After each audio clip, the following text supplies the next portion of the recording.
Just like the street lights lit this town, like a fire in a blaze, gotta burn it down. Can't be afraid to leave this out. We got this far, don't know how. I see danger in your eyes. They know we'll burn down the night. Coming just like the sunrise. You know that we gonna let it rain. Tonight, we gonna let it rain. Tonight, we gonna let it rain. Just like the sunrise, we gonna let it rain.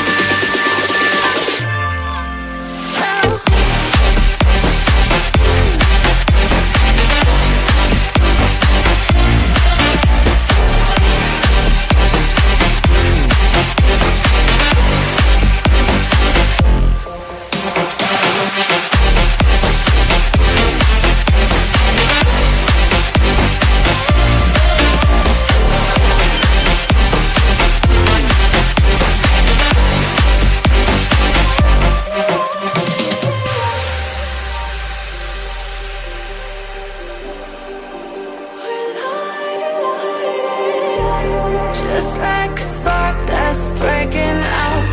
Can't make a stop, can't turn back now. We know that there's no room for doubt. No, we can't turn back now. I see danger in your eyes. They know we'll burn down the night. Coming just like the sunrise. You know that we gonna let it rain. Tonight, we gonna let it rain. Tonight, we gonna let it rain. Just like the sunrise, we gonna let it rain.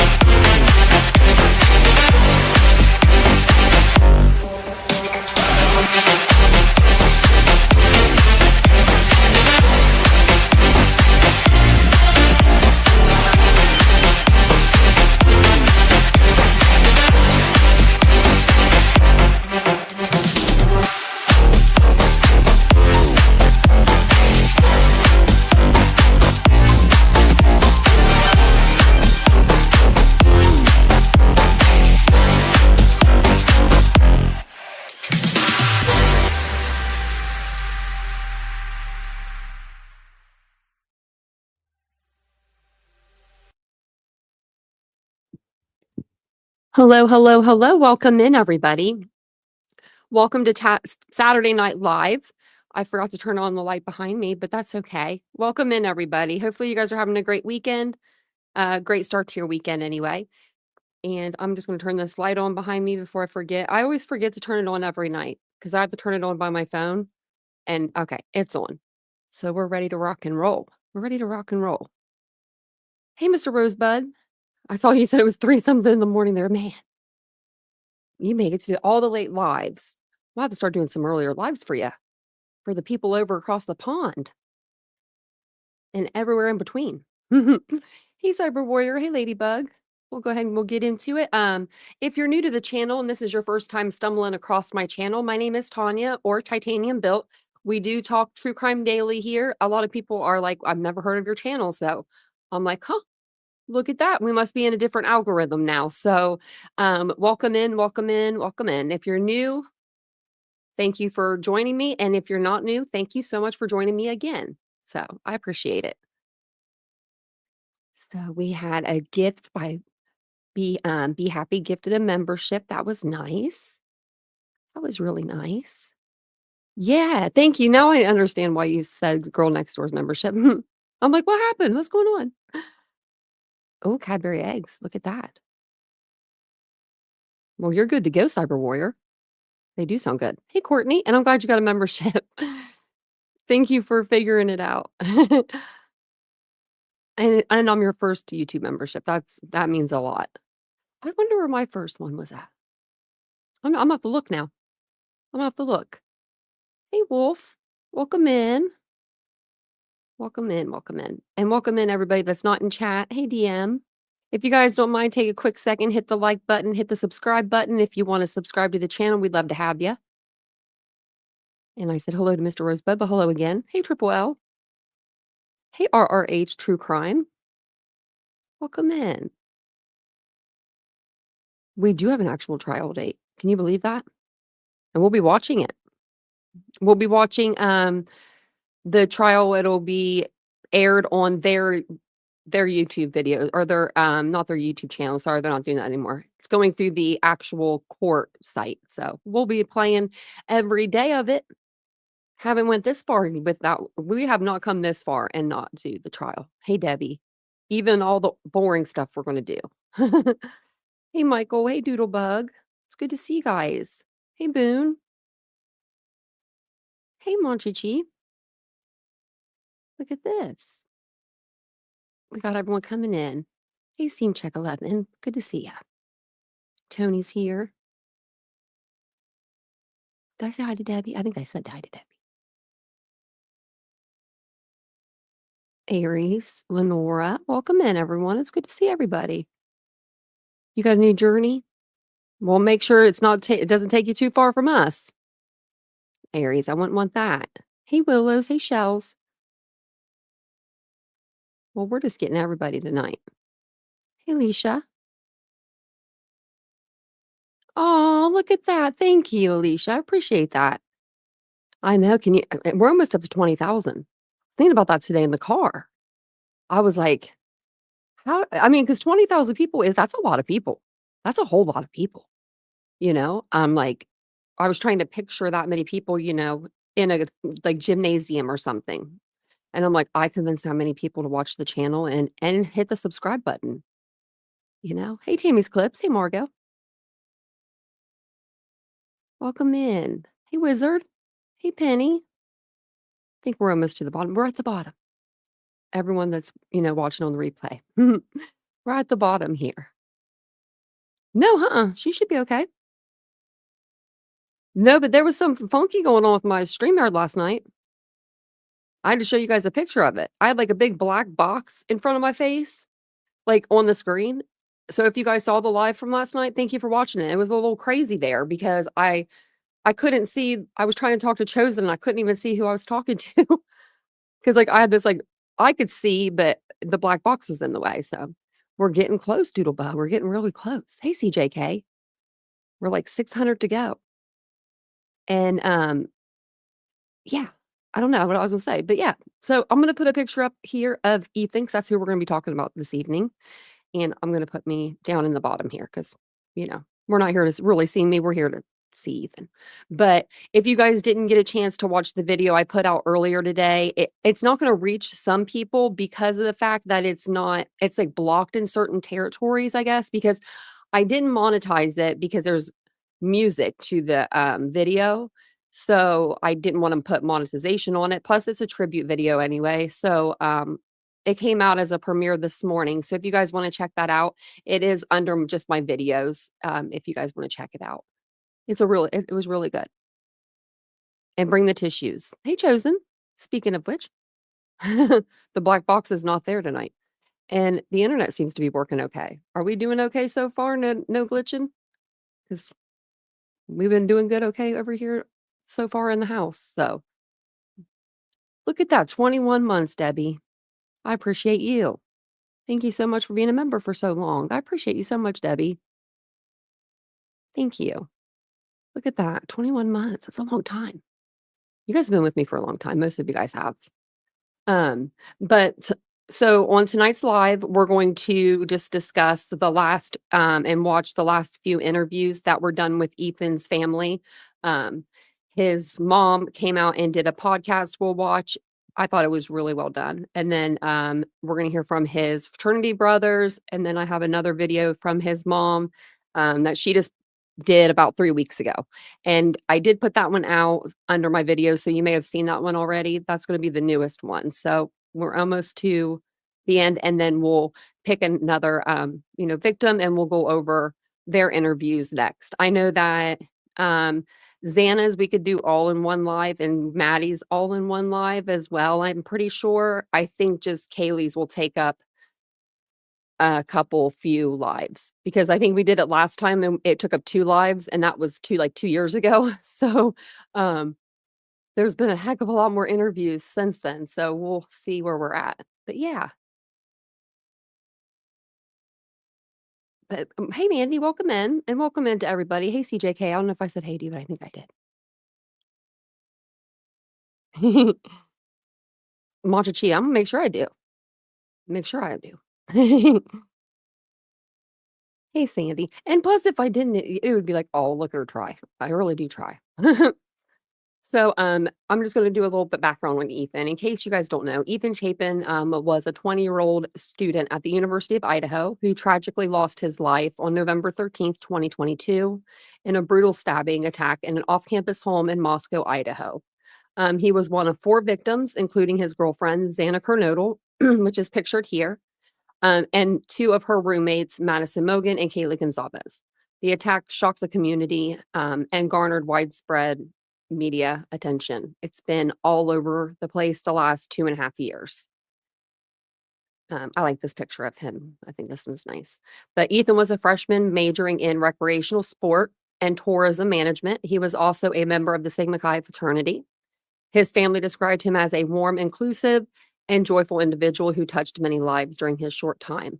In his honor, his family has established a few different things, but Ethan Smile Foundation is one of them, which provides scholarships to students from where he is from in Washington. So, um, and then they do have, the tulip farm where they sell the tulip bulbs for Ethan's Smile, and the benefit, it goes to a foundation that symbolizes, I forget what the foundation is for. I don't know why I can't remember.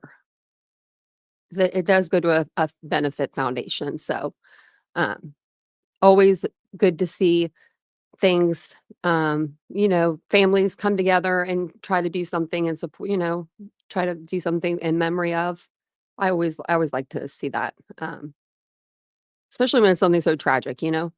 I know that Maddie and Kaylee, they have like best friend benches and stuff like that. And I think Xana's on there too, actually. So, all 3 of them. I think that's really nice. So the first video I wanted to show you guys tonight is going to be of Ethan's fraternity brothers. And this was it was a year ago this came out. I'm gonna tell you the exact date though.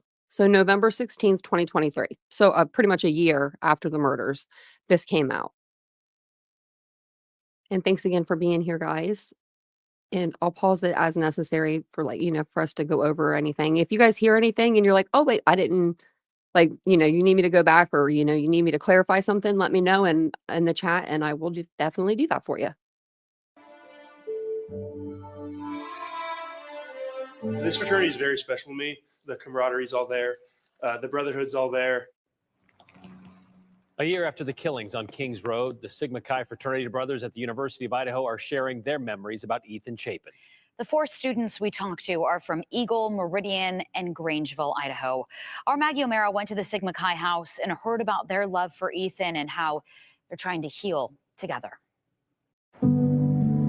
Here at the Sigma Chi house at the University of Idaho, memories of Ethan Chapin are everywhere. I have never met someone who's so universally loved. Everyone liked him. He was just the happiest person to be around. Everyone wanted to be around him. Losing Ethan in such a tragic way has impacted each of these students. The feelings and the emotions are still fresh. Right after that happened, it was a madhouse up in Moscow. There's news people everywhere, and it was just no one knew what was going on, really, because stuff like that doesn't really happen in a town like this. But I think as a house, we all banded together. It was hard because a lot of people went home. I felt way better when I was up here with my brothers rather than being at home. I needed to be around these guys, talking about what I was feeling, talking about E. Maybe we want to talk about memories with E. All of us knew that no one was going to look down on them for sharing their emotions or, anything like that. How we handled that as a fraternity, it wasn't one person handling the situation. We handled it as a brotherhood, and I think that really helped us get through.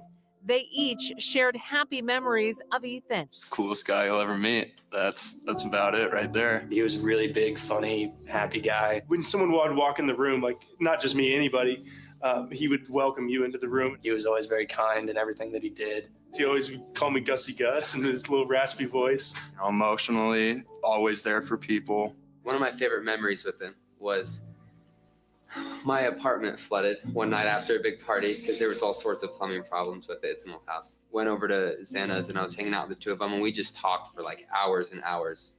And Xana made us grilled cheese sandwiches and Ethan and I are just sitting there talking. So that's one of like my most like cherished memories with him. You know, like I think back to that night a lot and I try to focus on nights like that rather than the sad ones when it comes to E.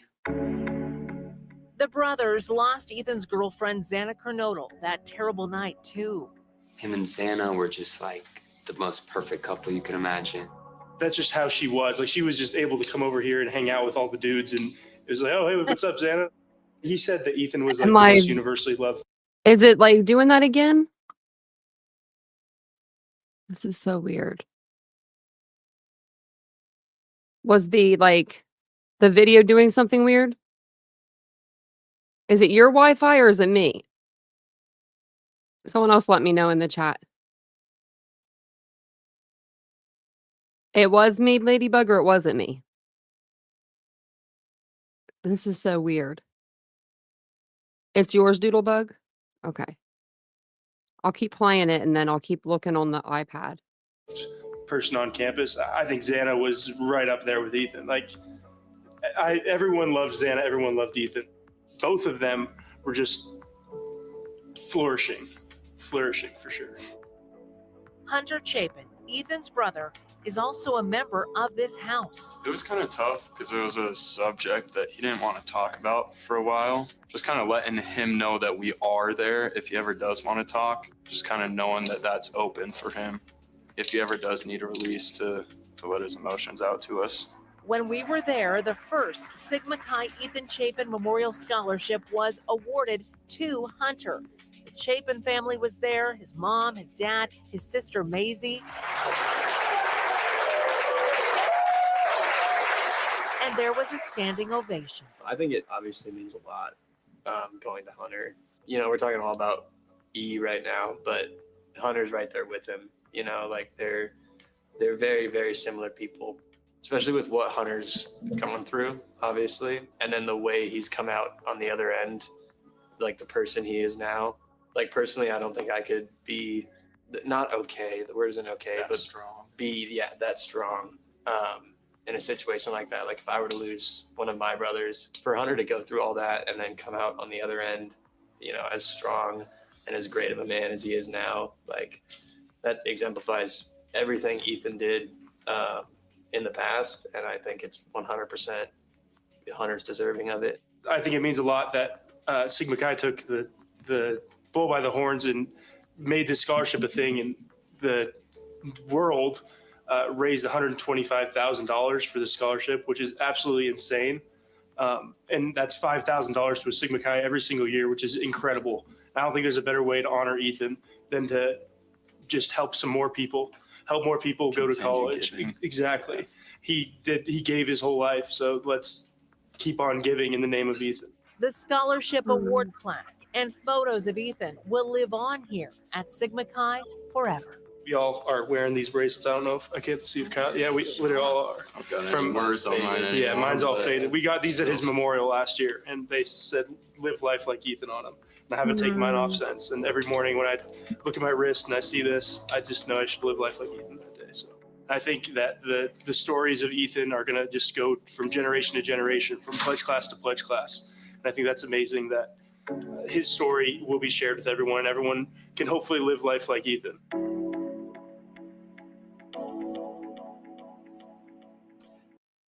That's sweet. So that was the end of that interview. I just wanted to give you guys show you guys a video with, his brothers, his fraternity brothers. Yeah, I think the wording was a little off on that. So let me rewind this because I was listening to this earlier. and I think I have it on 1.25, but if it is too fast, we can always put it back down. Now, Stacy Chapin did an interview slash she talked with, it's called The Squeeze, and it's a YouTube channel, and I believe it's a podcast, and I'll be sure to link their video in the chat. Let me do that really quick so I don't forget. But it is Taylor Lautner, is that his name? And his wife that do it, that do the podcast. I didn't even know it was him until I like went to look at the description. I saw his name and I was like, oh, that doesn't even look like him. I mean, I guess it does, but it doesn't really. Let me see, is this it? Yeah. So let me put the video link in the chat, and then I will play this video because this one's a little bit longer. That's why I have it on 1.25. But if it is too fast for us, then I'll slow it back down. We have breaking news in the murders of 4 Idaho college students. 4 students and close friends Like Stacy speaks kind of slow. That's why. found dead inside this home. Ethan Chapin, triplet, born and raised here in Skagit County. And Ethan Chapin's mom, Stacy Chapin. Stacy Chapin, says the family is still trying to process their new normal. My name is Stacy Chapin, and I'm Ethan's mom. Stacy, welcome to The Squeeze. Thank you. It's good to be here today. We're so thankful to have you here on your first ever podcast. First ever. What was Ethan like? He just was this incredible kid. He just had this warm personality. Triplets. Yep, they had each other. I was having a hard time understanding like his being, his spiritual self. Like, what do I do with this kid? My aunt called me and she goes, this might sound funny. Literally just tuck him under your arm like a football and carry him with you. You know what I mean? She was like, until you have time to figure out what to do with him. Physically, I've literally walked grief. He was just the kid that was like one of the very, very best for his siblings. The analogy of the football. Is he still there today?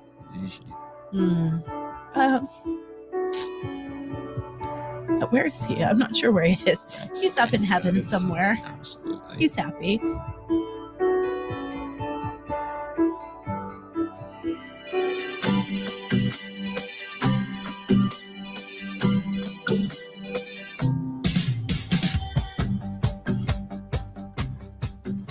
Stacy, welcome to The Squeeze. Thank you. It's good to be here today. Oh my gosh, we are so excited to have you.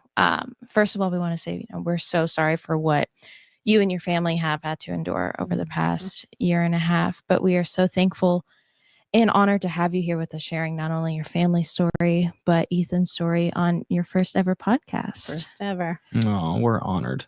I know we've been like talking about doing this for a year, while. because it was a year ago. I was like, I'm just not prepared to do that. Yeah, So, understandable. Yeah. No, I think the timing was right. Yeah. No, finally. So Yeah. we're excited to finally get to chat with you and everything. But I think Ethan is honestly just a great place for us to start the podcast. Yeah. Can you tell us and our lemon drops, who are our listeners, that's what our lemon drops. that's what we call them. What was Ethan like? Okay, that's cute. Ethan Like lemon drops, that's cute. I didn't hear that earlier when I watched this. honestly was pretty like cute. everything that you see him in a photo. Right. I mean, of the 3 kids, because he was a triplet. I don't know if everybody knows that, but he was kind of the clown, but he was that way from the very beginning. Easygoing, kind. He always had his brother and sister, kind of top of mind. He just had this warm personality. I love to give big hugs, but he had this momentous personality. I mean, or magnanimous, maybe that's a better word for him. You just kind of loved being in a room with him. And I think of all of the kids and people that have been kind of interviewed through this process, everybody kind of says the same thing. Yeah. He just made you feel welcome and you included. And I mean, it goes all the way back to like kindergarten. We do this little spotlight on our social media of, talking about kids and people who have been impacted by Ethan's life, and it goes all the way back, to kids in like kindergarten that are just like, I mean, even the special needs kids, just everybody was like, he's just like the greatest kid. He was the kid that was like, we're all going out to play on the playground. Everybody's included. I mean, it was wonderful. And even, as close as, November 12th, he was his sister's date, to a dance because he just he just was that kid. He, Wow. Yeah. this great, big, lovable, kind, thoughtful. My husband, Jim, is always like, he just kept us all in check. He was the one that could just be like, I don't know, Yeah. he's just the easiest. Yeah. He makes it actually, it's easy to talk about him because he just was this incredible kid. It's hard to understand why somebody like Ethan, kind of isn't here anymore. I don't know how to say that, but Yeah. it's I'll tricky. say it. Yeah. Yeah. I'll say it. Ethan was a hell of a lot bigger than Kohberger, and she wishes he would have been able to, not be asleep or whatever Kohberger did to, get one up on him, because he is a lot bigger than Kohberger, and I wish he would have been able to, or whoever did this to him, I wish he would have been able to have an even fight in that, and I don't think he did. And that makes That's a me real mad. way to put it. Like one person, I don't know. Just, Right. For I sure. mean, For sure. Yeah. Yeah. not that you wish it upon anybody, but Yeah. a kid like Ethan who has touched so many lives and so inclusive and kind. Such a and light to the world. Yeah. Yeah. Yeah. No, it's the truth. Yeah. Was there like a little like mannerism or saying or something that he would do that like sticks out to you That's that you're funny. like, that's Ethan? Totally. Okay, this is ridiculous, but when you're walking through the grocery store or somewhere Yeah. and somebody like taps you on the shoulder to try to get you to turn around and look the opposite direction, like that was Ethan. Okay. Yeah. Do you know what I mean? That's He would me, be yeah. like, tink, tink, and I'd go and he'd go, ha, gotcha, mom. I mean, it was just, it was always just light and humorous. He was always a kid. He would walk into a room and I'll tell you who I have said that he reminds me of is Kramer. Do you guys remember Kramer from? Yeah, from He look, just, we don't. What is that from? the show. yeah. Yeah. And Um, he walks in the room and is just like, hey, everybody. Yay. yeah. Ethan's here. What? Oh, Seinfeld? Yes. Oh, okay. Yes. I mean, yes. just, These people Yeah. are old. something funny to say and That's so funny. just some little guttural funny sound. It just, Yeah. he just kept it real in life. yeah. Yeah. It's a that good tap is so reminder, good. right? The tap. Yeah. Yeah. I try to do that one a Uh-huh. lot. It rarely works, but it still brings me joy. Okay. It is. It's funny. Yeah. And he could get me. Yeah. He could get all of us. Yeah. Yeah. Oh, yes. I'm curious about this. And we were talking about it before, but triplets. Yep. What is it like raising triplets? I mean, that sounds like We're scared to do one. Yeah. So We're- I can't imagine having to do three Oh, at man. once. Honestly, you guys, it's the greatest joy. There's like it's an unconditional love that you probably have actually. I mean, it's one thing to like love your spouse Yeah. but loving your kids, just you have to do it. It's amazing. But raising kids, or raising triplets specifically, I always tell people, I wouldn't change it for the world, but I would not recommend it. Yeah. Okay. I mean, it took we actually, just Jim had to go to work, and so we hired I needed a second set of hands, and it was a little bit like kind of a factory. I mean, they were in the neonatal facility for 20 days and then came home, and it's just literally this like feed, sleep, change, feed, sleep, change. Yeah. Is that common for triplets to be like in the needle care unit for a while? I hope I'm saying that right. I don't know if I am, but I don't have kids, and it shows. Because I know somebody else. I don't know like a lot of people that have triplets. That's not very common, but I do know someone else that had triplets, and theirs were in the their care unit for like 40 some days. So these babies not quite as long, but I wonder why. Oh, they better not move it. I'll be so not being ready for the dollhouse. I know they better just be ready for that dollhouse.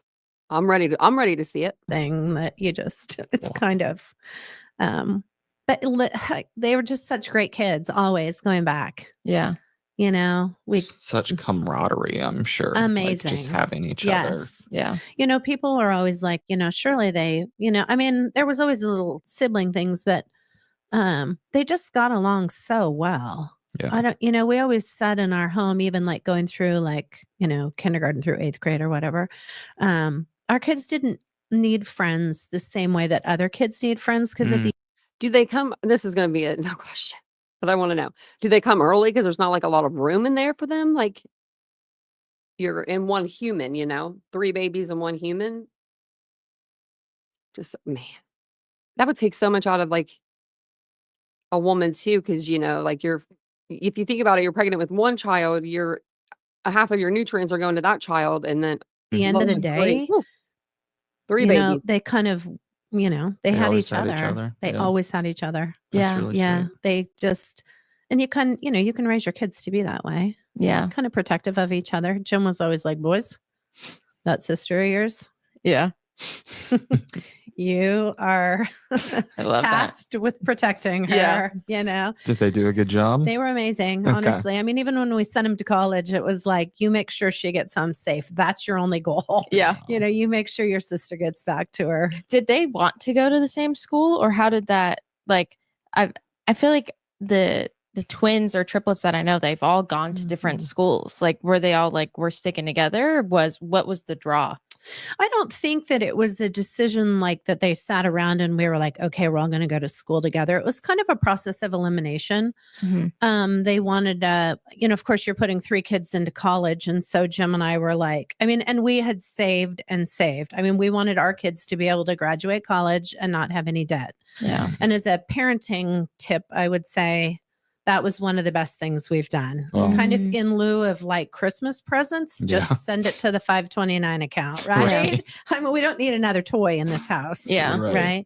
But it was kind of just a process of elimination. And so, you know, kind of private school was technically out. We would have loved for them to be a Gonzaga Bulldog. I'm not going to lie.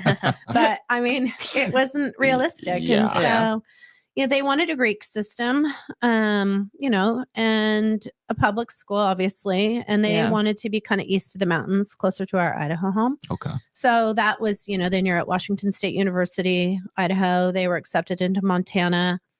You know, and then we just went and walked the campus. It just kind of happened naturally, I guess. And it was wonderful as parents. I mean, like when they all decided that's where they were going, Jim and I were like, we have just become the proudest Vandals on the planet. So the Idaho Vandals. So, I mean, you know. Yeah. So, Dang. yeah. That's got to be nice walking into campus with your like 2 peeps, because like I'm sure like I didn't really get to do it, but I'm sure like showing up for college, you know, for the first day is intimidating and scary. And it was amazing for them. Yeah, I mean, they were really just, cool. it was amazing. I don't know. I mean, I feel so fortunate for the 20 years that we had with him. Yeah. There's nothing that we would go back and change. I mean, I'm sure we're going to get to some of that, but yeah, I would go back and actually do exactly what we did again, knowing the outcome. Wow. There's literally time. Time is your greatest commodity. Yeah. You know. Amen. Wow. So that's awesome. When preparing for this interview, we've talked with you about the investigation, and you've said truthfully you don't know anything more than what the public knows, and that's just like the truth. Has that been difficult, you know, going through that, you know, just not knowing anything more than what the rest of the world does? I can honestly tell you, it doesn't bother me. It's not my job. My job is to mom Maisie and Hunter and get them through this thing.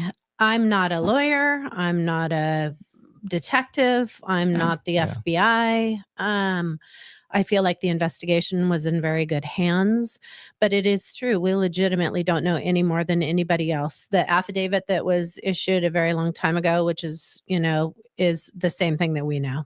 Wow. I mean, granted, our kids, you know, have some opinions and they have shared those with us, but you know, as far as true factual information, I know exactly what you know.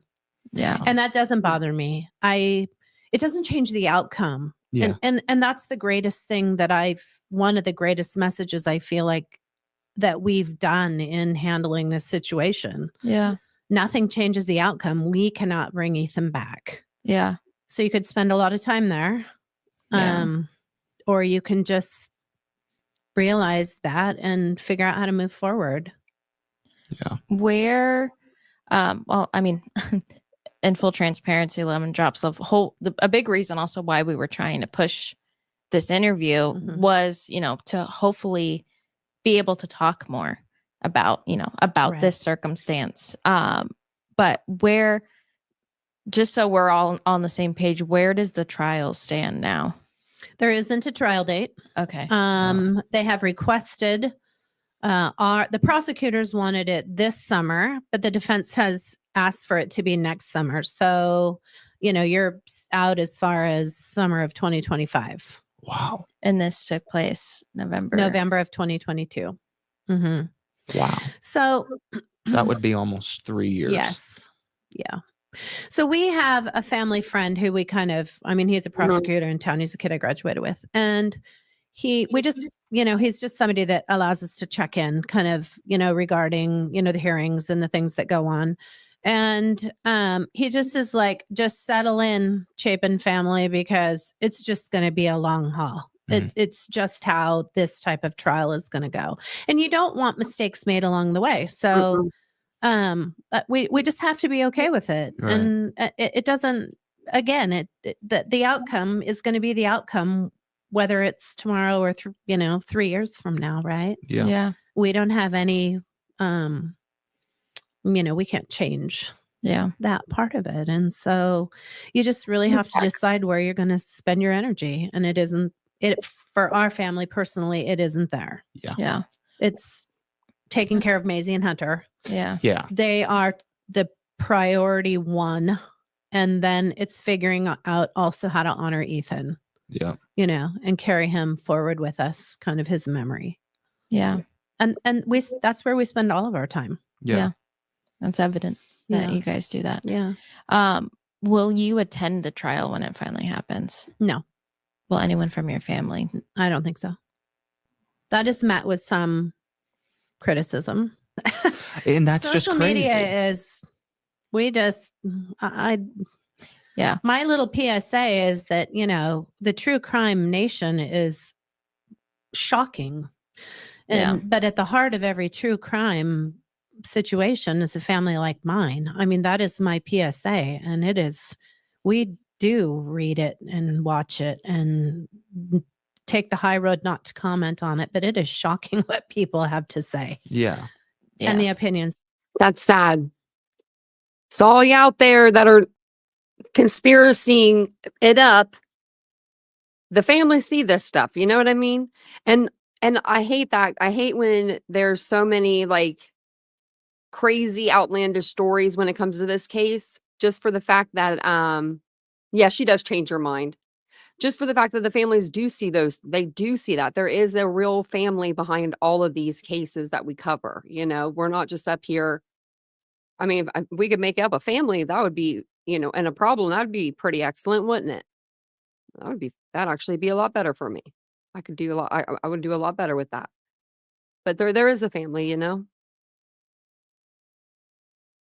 But and they do listen to it. So, but she did change her mind. Yeah, she changed her mind. They are going to go to the trial. I don't think here she didn't say that they weren't going to go. I think, or maybe she did. I'm not sure. But but I know in the newest interview that she does say that they are going to go. That they have, and honestly, I mean, if I've never responded. And I want to sometimes, but if I were, I would be like, if you're actually saying that, then you did not know Ethan because he is just such a good soul. Yeah. It's just crazy to me because you know how people say like nobody should judge, parents on how they raise their children, right? Because you don't know the children. You don't live that life every day. So, putting judgment on how people raise their kids is like, why are you doing that? Like you have no place to stand with that. Now you want to say like, on how a parent should mourn their child, you feel like you have any place to, like that is a decision that you and your family are the only people on earth that know how, what is best for you and your family. Right. So that's just, I'm sorry that you even have to like hear opinions, because that doesn't matter. Right. And I guess I would I don't think answer that's that the question. I don't think that's the opinion she was talking about. I think she was talking about all the freaking stories that were coming out about her kid. I mean, they're from the first second the case happened, they were talking about Ethan and stuff. With a question, which isn't a great way to answer a question. They were like but- saying that they lived together and this and that, and they were like, no, they were just like, he was just spending the night. Like there was a lot of stuff that was going on. What do we stand to gain by being there? Yeah. I mean, yeah. So you kind of have pain. this, I mean, Yeah. I don't reliving really, it all again. Yeah, it's going to happen anyways, right? It's going to be out there in the media world, and So she does I stay here. just, unless for some reason, we have to be there. I just think that we'll just keep living our life. Not everybody feels that way about it, and that's okay. I just can't, as a mom, I guess, see where we would benefit, right? Where any good would come out of it. It's such a I don't think strong is the right word, but and mature isn't either, but it's just, I'm in awe that you guys are like that, in that you are able to kind of just put yourself like over the situation. Like I would be so bitter and hold so much anger. And the fact that you're able to be like, it can't change anything. And you're just like, I'm going to live my life and honor Ethan. But if I was angry, I mean, again, the only people that's going to hurt are Maisie and Hunter. Yeah. If mom is debilitated by anger, it just, again, I feel fortunate for the time that we had with him. I mean, God, would I love to have him back? That's a ridiculous question, right? But Jim and I tell this story of, and maybe you've seen me talk about it, but I think it's really important, is about March of 2023. So it was like 5 months, right? We'd put the kids back in school, and Jim and I had kind of gotten into a routine, if you will, of like getting up over morning coffee and, just trying to figure out how we're going to navigate, life in the day. And I was off, and there were lots of tears shed over morning coffee. But then one day we just realized that, we really only had two choices. And one was to just literally curl up and call it a day, which isn't an option. Or, basically from this day forward, we're going to start putting the pieces back together. And literally from that day, we have done that. Get up, take a shower, take a walk, and we got to put the pieces back together here. Yeah. And I think that is something that I have heard people kind of, that it's resonated. Like, I didn't realize I had a choice. And, our circumstance obviously is extreme, I would say, but in your seasons of life, right? Things are going to come into your life, and you're going to have to go, I kind of have a choice here. I either need to, it's inspiring, right? Call it a day, or put the pieces back together and find the most positive things we can out of it. Such good advice. Right? It's so inspiring that like what you guys truly went through and are still going through, the unimaginable. And for me, like it's a good reminder for me to be like, hey, like, I still have my loved ones here. Like what do I, like, I'm going to get up and I'm going to do this day, because people like you are still doing it and doing it with such grace. And right. Very inspirational. I mean, we have said, you just have to get up and be the best version of you. Yeah. I mean, go take a walk and get after it. Yeah. Yeah. Yeah. Okay, you guys, don't skip over this ad, because we are. This product. I'm like, we are. Okay. This is the most replayed part. So I wonder what she says here. Grief is a very common topic on our podcast. I honestly kind of feel like it's one of the most common ones. Yeah. We talk about, I'm laughing. It's not funny, but it's just ironic that is one. But grief, isn't just losing. I mean, it could be I don't know, a marriage or a dog or I mean, there's lots of different kinds of grief. Yeah. We were just talking at taping yesterday about grief that I experienced of, losing out on, my passion of nursing kind of got stripped away from me. The love of it kind of got stripped away. And I was grieving that, but that's a whole other topic. But there is really no handbook on how to process grief and what that really looks like. What has your journey been with it? That's a tough question. Honestly, I mean, you're just handed this situation that is really hard. And I think for me, helping myself through grief, well, one, I would say literally physically, I've literally walked grief to the ends of. I remember one day I was out walking and I had my dog with me and I was kind of on this gravel road and I was crying so hard. And I happened upon this woman and she was like, "Do you need me to call 911?" No And way. yeah, like, "Do I need to call help for you?" Oh. And I was like, "It's okay.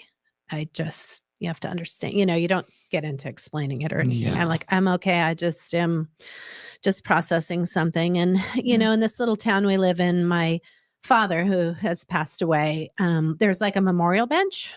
And I would find myself walking at all hours, sometimes in the middle of the night. And I just would walk down and I'd sit on his bench. I mean, I loved my dad. And I would just be like, "Pops, I don't know how we got here, man." Yeah. So, I mean, it was just time. It's just figuring out where to put him, initially. And this was actually really good advice that just days after this thing had happened, I was having a hard time understanding, what do I do with Ethan? Right. Obviously not his physical self, but his presence and the fact that he was here yesterday and not today. I mean, his being, his spiritual self, what do I do with this kid? And my aunt called me, who had been a chaplain at Harborview, which is a big hospital up in Seattle, for years and years. And she goes, "This might sound funny, but literally just tuck him under your arm like a football and carry him with you." You know what I mean? She was like, just tuck him with you under your arm and just carry him with you until you have time or the wherewithal to figure out what to do with him. And it was just really something for me that was very profound in the moment. I'm like, okay, I can actually do that. I'm just going to tuck him and carry him with me for right now. Yeah. Wow. Just, and again, I think that can be anything that you're dealing with. I don't think decisions or grief or anything has to be we can't qualify it or quantify it. Yeah. You just literally put it with you and take it with you and, you process it as you go. Yeah. The second thing is, we have all had access to a psychiatrist that we've seen periodically. And again, I'm like, I cannot make sense of this. It's terrible. Yeah. And she was like, "Okay, so do you have so this is an analogy, I have a filing cabinet in my head." Yep. Right? Yep. She's like, "We're going to pull open that drawer and we're going to create a file and you're going to literally label it things that I will never understand. And you're going to tuck this situation in that folder and you're going to file it and you're going to close the cabinet, not as a way to make it go away or hide it, but just to put it there until you again have time to kind of process it. Yeah. It's safe. It's, put somewhere where you just, you can just tackle it later. And I think for me personally, I love talking about Ethan. It's all I have left of him. Yeah. That's a tricky subject. But it's this evolving thing. I'm incredibly thankful for the relationship I have with my husband. He's 1 in a million. I mean, that guy, so between the two of us, we have an incredible marriage. And that has been a huge piece of this because Wow. he leans on me and I lean on him on those days. And, we just get through it, sometimes. And sometimes, when I'm having a tough time, he literally will be like, Stace, we can't change this outcome. Wow. So, let's just keep moving forward on this thing, Yeah. I always feel better after I've talked to Maisie and Hunter, they call with some, story. But it's just, I guess my grief personally has been kind of an evolution of, we're a year and a half in. What I just got from that was that she has breakdowns, like bad breakdowns, to the point where her husband will call, I think Jim is his name. He'll call the kids and the kids will call her and say something like uplifting. Did anyone else kind of get that from that also? So I maybe that's what they do. I mean, and that's beautiful if they do, if maybe that's what they have to do. Into this now, and it's always going to be difficult, I think, but it does get a little bit tiny bit easier every single day. Yeah. You just tuck it and so I mean, we've done a lot of really neat things in Ethan's memory. I wrote a children's book in the middle of the night one night. I mean, I'm like, okay, if the media can do it, I can do it better. I mean, We'll get to that Okay. one. Yeah. We'll get to that one for sure. Did you guys find it as a family, I guess individuals and as a family, did you find it hard to process Ethan's death while the country was just so heavily involved? Like we were talking earlier, and then I was thinking of your other kids. Like I couldn't open a social media app without stuff from this being on there. So I guess just that it's not normal when you grieve someone. That's not normal. Yeah. And then you have to do it in, with a nation of people who have an opinion about it. Yeah, it's something else. It's been, so I remember one night, just one evening, you just had to shut it off. I'm not on Reddit and I'm not on TikTok. Yeah. We actually had to we have actually a full-time media consultant who, I mean, you guys probably know more about that. Like she has our name. If somebody talks about us, it pops up, and she kind of manages all of that. And I just had to quit looking at it. I mean, I just, but I can remember one night Maisie was just like, oh my God, I have to turn TikTok off. It's shocking how much and just how prevalent people are, how easy it is for people to have an opinion on this thing. It's amazing. Yeah. It has been a real lesson in honestly taking the high road. Yeah. I mean, it isn't going to do you any good to argue with anybody on social media, right? I mean, so we just did it. We just did it. Jim isn't on social media at all, so he actually hasn't seen any of it. And so I'd be like, Jim, you need to know this. Yeah. He's like, I'm actually better off not knowing it.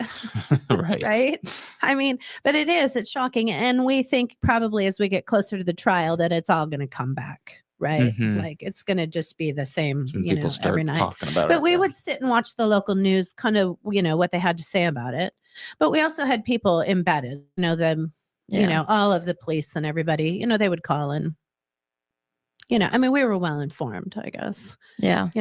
Regarding, whatever was going on. But I would imagine that this social media and just the news and people talking about it, I would imagine that would be the most difficult for Maisie and Hunter. I mean, just being that age and just the way that they probably, I mean, I don't know your children, but they're probably on the app if they're making their age, making TikToks, posting on Instagram, doing the normal social media thing. The kids actually aren't. I mean, I just was looking at their social media, and actually the very last post that Hunter made was of he and his brother. And he has put nothing on social media since. Oh, wow. That's sad. And that's really sad. And Maze is kind of the same. It's just, they're conscientious kids and,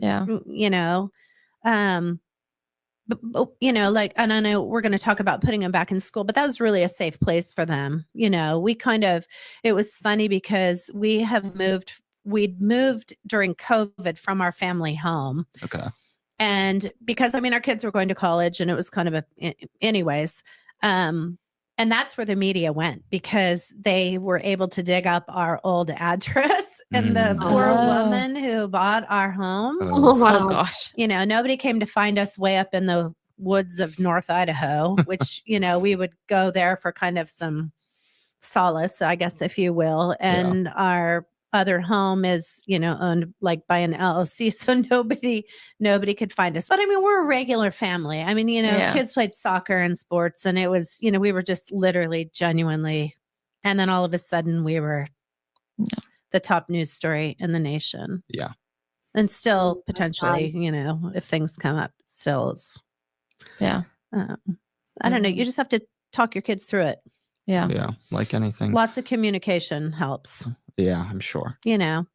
Yeah. I mean, talking about the school of it all, I know that's been one of the bigger comments and opinions was putting Maisie and Hunter back in the same school that Ethan went to. Yeah. Was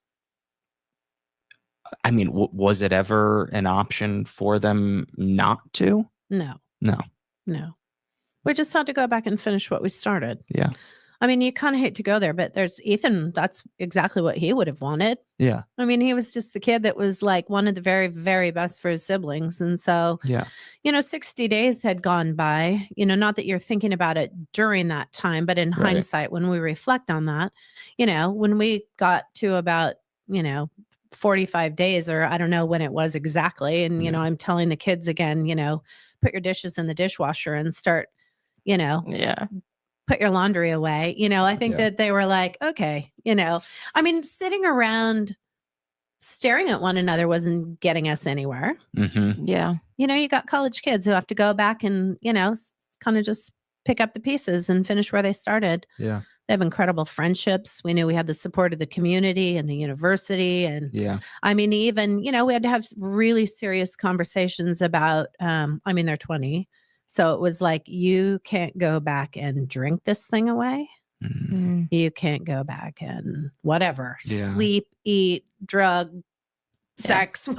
I mean, you know, whatever. You have to understand, you can't just, you know, that isn't going to get you anywhere. And so, you know, we had lots of things in place to ensure their success. Wow. And so, you know, we let them take a little bit lighter class load. And with all of the support system. So the greatest thing, so when we made that decision, of course, the mom and me was like, oh, I'm going to move to Moscow.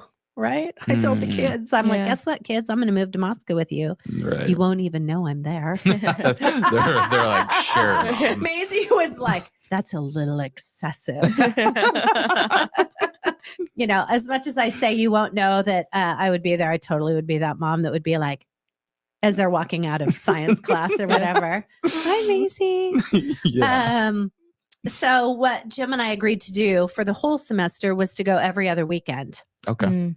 And we would get an Airbnb or something, and we would cook for all the kids and have them over. And it was literally, in hindsight, one of the greatest things that we did, because not only was it like eyes on our kids, but it also became a gauge, because as we got later into the semester, less kids would come. I mean, we would feed any kid that wanted to come and eat. And there was lots of kids there at the very beginning. And then by the end of it, you know, there would be less and less kids. Eventually, getting into springtime, one of the Maisie or Hunter called, and they were like, so we kind of have plans this weekend. And so I don't know if we would even see you if you came. And Jim and I were like, that's the greatest call that we've taken. Right. Because it was a moment where we were like, the kids are going to be okay. Yeah. They're back in the system doing social things. And, you know, it was a wonderful gauge for us. We were like, okay. Wow. We're going to be okay. That like got me emotional. Yeah. Wow. Yeah, that makes so much I mean, it sense. was wonderful, right? Yeah. I mean, because that's all you could hope for and Oh wish my for. God. You know, every single day still, you know, every little plus is like, okay, we're going to be okay. Yeah. Yeah. You know, Yeah. Even the smallest of things. I'm sure. you know, Maze can call and be like, you know, yesterday she had some plans last night. And I'm like, okay, that does my heart good. Yeah. You know? Yeah. So For sure. yeah. When it comes to grief, I myself haven't, luckily, but it's going to be difficult whenever I do all of a sudden have to deal with it. But I haven't had to deal with much grief in my life at all. Right. Like I still have all of my grandparents. What? And I always wonder, what How old is Taylor Lautner? I thought he was like my age. So of all your grandparents? What do you say to somebody? Like, what's good to say to somebody that's going through, that deep grief? And what do you not say? Oh, Is there, he's in your younger than me. experience, is there any? He's a little younger, 6 years, but yeah, he's 33. But still, that's a good age to still have all your grandparents. Thing that has been nice to hear and vice versa? Something that's like is unhelpful? Well, I mean, I don't, how do I want to answer that question? There's a couple different things I want to say. I don't know that I have a specific answer for that. I mean, people make a funny comment and don't realize, like, I'm even conscientious of the word die. Like, oh my God, I would die. Right. I mean, you don't realize how many times you say that until that word becomes this little trigger. Means something. Yeah. And so I think people are a little bit conscientious about what they say kind of in front of us. I do think that there's a lot of people who are like, well, I can't complain to you because literally my complaint is literally nothing. Yeah. But the fact of the matter is that, I mean, but that's also life. I mean, say and talk and do the things that are important to you because we still care as much as we did before. We just have been through this incredibly difficult thing. The study of people has been interesting through this. Like Jim and I often talk about people that we can feel them. There is a sense of people who just show up and you're like, I can feel their genuine love or support of our family. It's incredible. Yeah. And so I think that's a big piece of it is just being genuine. And sometimes, I mean, like my best friend who, I mean, I would be lost without her, to be honest, but she just doesn't even ask questions. She just shows up and does it. Just there. Just show up. And that would be another piece of advice. It's just literally just show up. Yeah.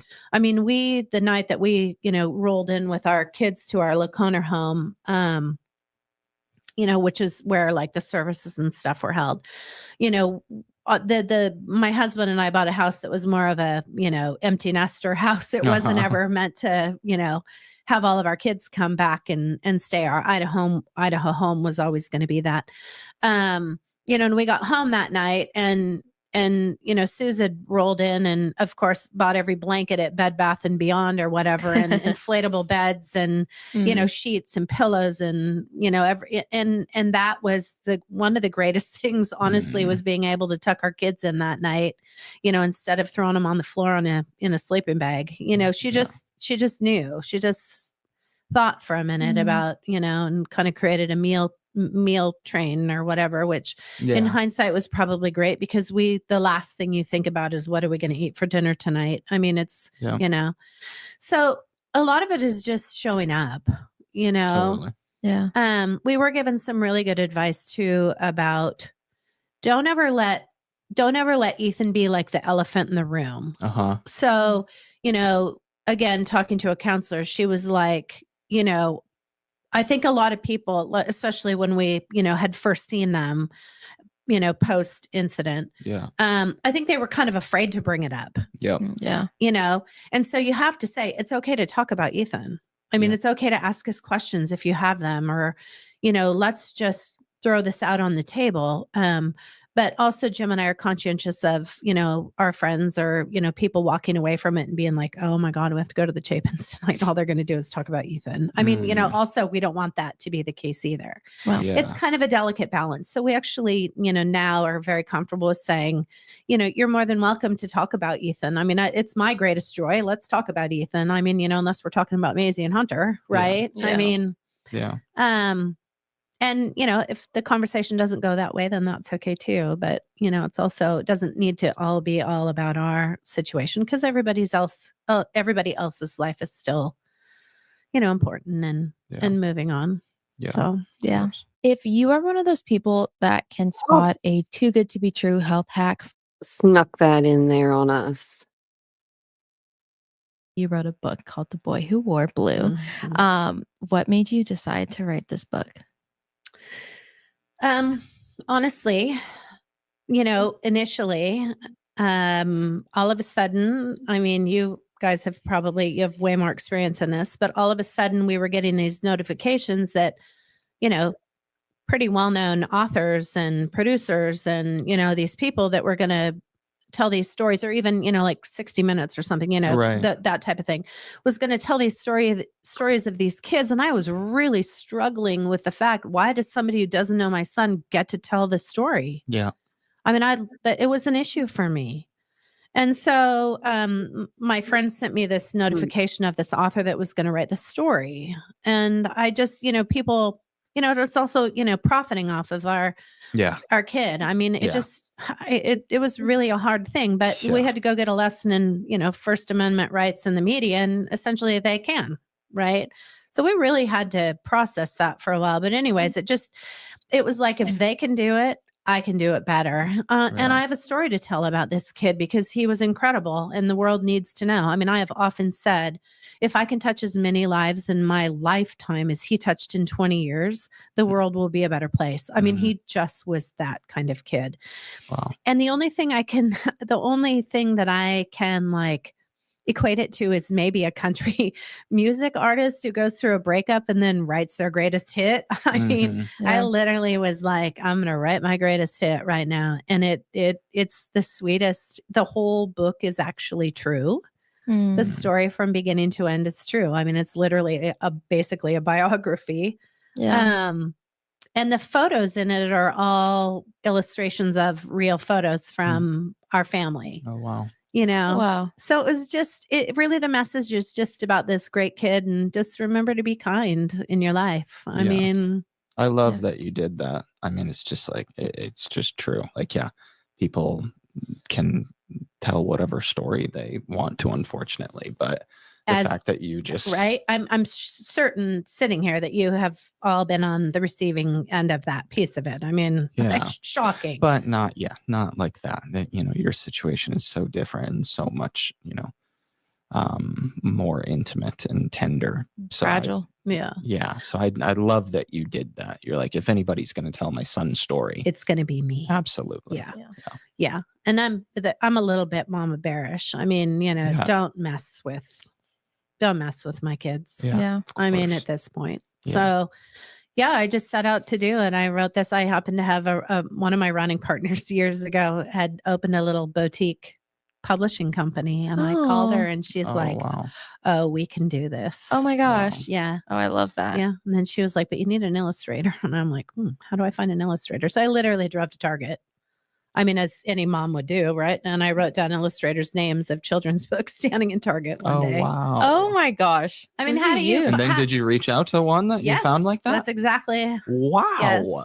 Yeah. Then I got on Amazon, and then I look at their social media pages, or and I just picked one, and our media person helped us, and she was like, so I have this client who's written this story, Wow. She was like, I'm 100% in. I know it. I've seen it in the news. I would love to do that. Wow. That gave me chills. That's so cool that you literally went to Target and you were like just writing down all you get it done. What do you do? You get it done. I mean, I'm like, well, I need an illustrator, so I better find one. Yeah. I mean, and I She went to Target. Sounds like something I'd do. I don't have those connections. Right. Yeah. That's so awesome, I just, though. yeah. It mattered to me. The story mattered. I am like, I'm going to figure out how to do this. Yeah. And your way. Right. How I imagine how therapeutic was writing the book. It was really therapeutic. Okay. I mean, literally anytime I talk about him, I'm one step better. I feel like, I mean, even today is a perfect example, right? I mean, I love talking about him. That's what I have left of him is, being able to talk about, who he was and the impact he had, over 20 years. He was just, he's just a great kid. Yeah. But I don't know. What did you ask me? Oh yeah, how sorry. therapeutic Oh, the yeah, sorry, writing sorry, of sorry. the book was. Yeah, 'Cause it was it's probably re- difficult too. Yeah. I mean, it was cathartic in ways that are, it was it was kind of wonderful. I would just sit and I just, there were just pieces of the story that I had to make sure that, even, because at the same time that, we sit here and we honor Ethan, I can never forget about Maisie and Hunter. So it has to be like equally, so it also had to represent them well, and I would send the cutest little illustrations of them and be like, oh my God, look at you in the book. And they were, Oh my gosh. but it's good. Everything that we've done, but I wrote that a really long, probably over a year ago now. Wow. I just, That's so awesome. Where did the title come from? Oh yeah. Oh, that was his triplet color. Okay. Yeah. Okay. What were all their colors? Maisie was always in pink. Yeah. And Hunter was always green. Okay. Hunter green. Yeah. Cute. So he was the boy who wore blue. And he was always in blue. And so it's just, it made perfect sense that this, this whole thing would be. Now, selling a book is actually a very difficult. I don't even know the half. The fact that you even wrote a book, I don't even know how. I know, but like marketing a book is a whole different ball game. I think there's people out there that are like, oh, wow, but I just self-published it, which is, it's way harder than I ever imagined, to be honest. Geez. Yeah. Well, we'll leave a link for all of our lemon drops for you guys to go purchase this book. Yeah. It's sweet. Yeah. And then we created the foundation, which is actually the greatest. You have to kind of sit around and think about, what are we going to do with this? I think there was a nation of people who wanted to help us. Yeah. And how do you help a family? And so oftentimes it was given kind of monetarily. All of a sudden, there was a GoFundMe account and that made me feel weird. And, we were like, what are we going to do with this? And so we just decided that, the greatest gift that we gave our kids was the opportunity to get an education and to at least be able to, have a job or something someday so that you can stand on your own 2 feet. Yeah. And so we just decided, follow any dream kind of. And so we just decided the best thing we could do in Ethan's memory is to create a foundation that allows kids to go follow their dreams, and it 4-year, 2-year tech. If your dream is to go be a bartender, then apply for a scholarship to go to bartending school. Anything that just allows you to stand on your own 2 feet and make a better life for yourself. That's the goal of parenting, right? Yeah. That's really special that you guys are doing that. To give your kids. So it's a registered, 501c3 and that's awesome. Amazing. Yeah, we're about to give our first round of scholarships here coming up, so it should be fun. That's exciting. Yeah. Oh my gosh. That's really cool that you guys are doing that. I'm determined to scholarship everybody, but I love it. It doesn't necessarily work that way. I know. You have to make some good investment. That's the tough part. Yeah. Decisions and there doesn't need to be an answer to this, but would you say there's any misconceptions about Ethan or your family that you would like to address? We spent a lot of time together. We took some amazing trips together. We're fortunate for time that we had. Yeah. I gave up my career to be a stay-at-home mom. And it's genuinely exactly what you see. We don't have any ill-conceived, I don't, I just, the misconceptions are only what people can say behind social media. Right. Yeah. And I can't control. Yeah. You quickly learn that you can't control that piece of it. And so you just have to, whatever. Because it always comes from I rest somebody. easy, let's be honest, because there aren't any, misconceptions that, or whatever. Yeah. It is just what it is. Yeah. If there is one thing that you hope people take away from Ethan's story and from your family's story as a whole, what would that be? It would have to go back to talking about the lessons of grief, that you have a choice to get up and be, put your best foot forward, if you will, and be the best version of yourself. You have a choice. It's not an easy one. You have to rely on the people that are there to kind of support you through it. Yeah. it's just, it is what it is. We cannot change the outcome. We cannot. Yeah. And so, but I still have to be the very best person to my family and my kids and wife to my husband. And, we're kind of reevaluating what our family now looks like. It looks a little bit different, but we're still great. And, we'll get back to, Jim and I were super excited to be like empty nesters. In fact, I've told this story. Parents' weekend of the kids' sophomore year was how did that go? Nope. November 6th. Oh. Parents' weekend. Oh, wow. 1 week before. 1 week. And it was literally the greatest weekend ever for us. Like Jim and I rolled into town and we loved these young adults that these kids were becoming. Yeah.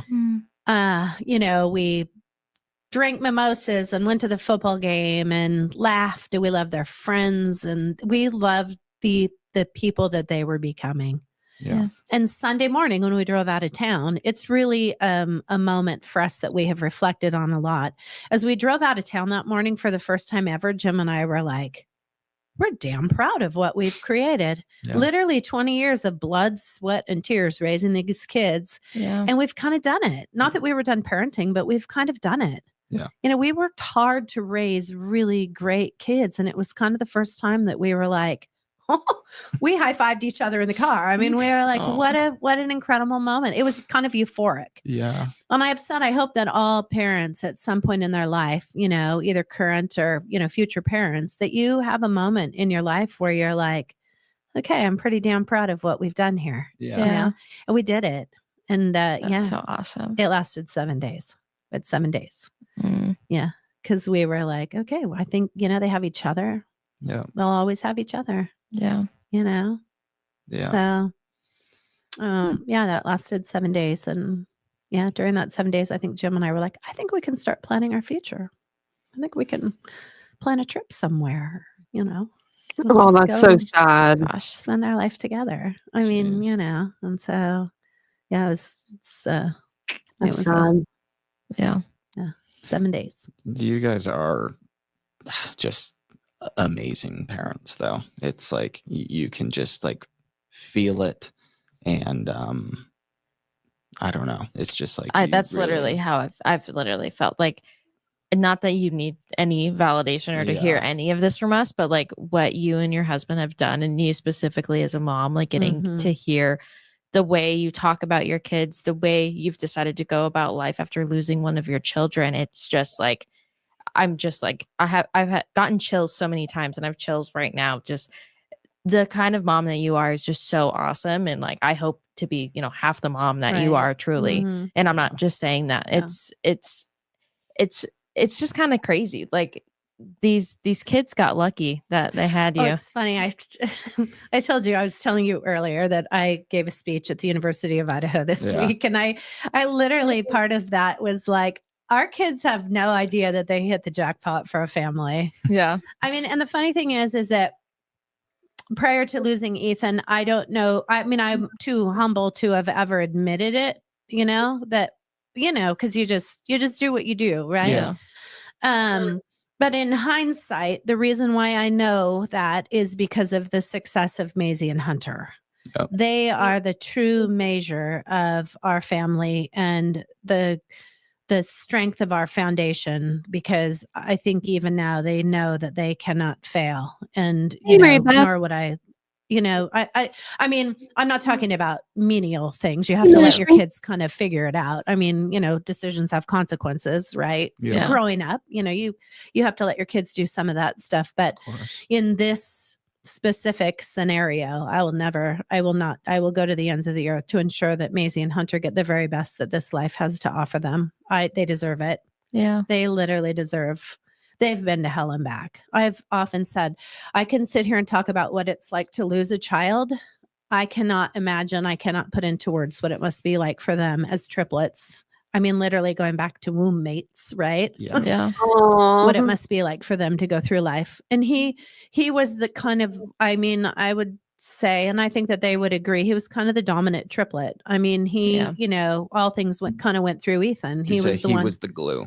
He was the oldest glue. one too, wasn't Yes. Yeah. Yeah. Wow. Yeah. And it's tough for me right now because the most important, I keep telling every time I talk to Maisie or Hunter separately on the phone, I'm like, Maisie's the only sister you have. I mean, it's the only kid, you guys only have each other now, and you have to figure out how to make this thing work. Right. Because all things went through Ethan, right? He would call and be like, let's all go. Right. Yeah. Let's go do this or let's go do that. And so I cannot imagine. We've just put in place all of the support that we think that they need to be successful in life. They have access to doctors and psychiatrists, and our family physician saw them every single week for 8 weeks, I guess, every Tuesday at 4:00. That is standing, you have to do what you have to do. Well, you're doing an amazing job. Thank you. Thank you. I have one last question before we do Lemon 7. You talked about the analogy of the football. Oh, yeah. And having Ethan right there under your arm. Mm-hmm. Is he still there today, or where is he? Do you still, I've not been asked that question. And it might make me, I've held myself together. Take your time. No. That's a good question. You just, because his physical being, it's funny. We tell this story of like what to do with him. Yeah. His physical, like his ashes, like we all wear him. We all had like custom jewelry made that they put a little tiny bit of, so I had that for my mom. Like, we just have done things like that. Where is he? He's in a good spot, right? Like, he's no longer under my arm. I don't have to carry. I can acknowledge that he's gone. We had an incredible, 20 years together. But okay. Where is he? I'm not sure where he is. He's up in heaven somewhere. Absolutely. He's happy. Yeah. We're glad Xana's with him. We were fortunate to spend a summer with Xana. She was super sweet. That was really sweet. Mm-hmm. We've kind of made it a policy to not talk about the other kids because honestly, as a mom, I don't want anybody to talk about Ethan. Yeah. I feel very protective. Like I reserve the right to talk about my son. Yeah. And so, but we did. She was beautiful. It's weird. You just think whatever makes you comfortable, right? In the process. And so, the fact that they're together, that's wonderful. I don't know, Yeah. That is an interesting question. I know. Yeah. Right. At the time, I just didn't know what to do with him. But you go through this, we're a year and a half out, and he, his spirit is up there. It's funny. Jim and I were talking the other day, and I didn't realize that we were doing the same thing. But like, he drives a half hour to the warehouse where our work is, and I usually drive. My friend and I hired a trainer to work out. Yeah. Because that's the only thing that motivates me to get out and do it, other than aside from walking the dog. Mm-hmm. And it's funny because we were just the other night, we were like, that 30 minutes that it takes us to drive to town is like 30 minutes that we just try to give to Ethan. Mm-hmm. You play his favorite song or something that, you just go there. You don't want to forget. Yeah. Yeah. That's really beautiful. You just give him a half an hour every day. We genuinely, there's a couple of songs that are tough to get through. But you don't want to forget him. I don't want to ever forget that he was, such a huge part of our life, but it dims a little bit. And that scares me a little bit. I don't ever want his light to, go out. But so you just look for little things that, try to make you feel better. I think it makes us all feel better that he's, somewhere with Xana drinking a Bud Light Lime somewhere. Cause that was his, I mean, you just hang on to those things. Yeah. I don't know. His spirit is up there. Oh yeah. Kenny Chesney just came out with that. This is if I had a song. I have 2 of them actually, because that's one of your 7 questions. Yeah, that's gonna be there. That's gonna be. Do you my want me to wait? I mean, we can just jump right into it. Let's jump into Lemon 7. Our Lemon 7. You can rapid fire. You can explain whatever you feel for these questions. Number 1 is what movie or song title best describes your mental health today? Oh, wait, movie. So it's funny because we are given these ahead of time. And I told Jim, we took this long walk one day and I brought the questions with me and we talked about it. So I would have to say The Martian. Do you remember with Matt Damon? Yes, like of he course. literally is like thrust into Yeah. this place all by himself and he has to just learn to live again. And you just have to figure it out. You just literally have to take whatever resources that you have and start again, start your life again. Right. I mean, to me, that was, that made sense in my mind. So that was the movie that I came up with. That makes total sense. Right. Yeah. But Kenny Chesney just came out with his new album. I don't know if you've heard it. Haven't yet. No. You're going to have to listen to this song. So the very last song on the track is called Wherever You Are. Okay. And so the lyrics say, you're not gone, just out of sight. Wherever you are, you're here with me tonight. And it is about losing somebody. And but every single word of that song. And it's literally talks about your incredible personality made us all better people. And that is Ethan. Like we all agree. He made all of us better. Yeah. Is the way he looked at life. Yeah. So. That's great. Okay. Number 2. Do you want me to jump back into 2? Because I read your question. Oh, you did read my question. We normally do. He's the odds and I'm the evens, but I did. Wow, you stole my question. I did steal his question. Well, I'll get us back on track. Okay. Number 2 is how open are you with the people in your life when struggling? I'm not. Yeah. Okay. At all. Neither am I. I don't want anybody to know. Yeah. I mean, my husband knows if I'm struggling, he can pretty much look at me, but I don't know. It feels burdensome. I don't want to burden anybody with my, even under the worst of circumstances, right? I'll figure it out. Yeah. No, you will. And it's interesting because Maisie and Hunter, watching them figure this thing out, he's had some pretty extensive, and he needed it. He needed to go through and talk to somebody pretty seriously, which doesn't surprise us. And then there's Maisie who's like, I'll figure out how to get through this on my own.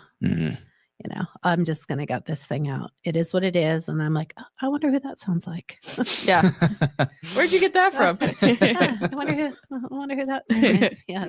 That apple doesn't fall far from the tree. That is funny. I don't know if that's good or not. But she's like, I'm just going to figure out how to get through this. No.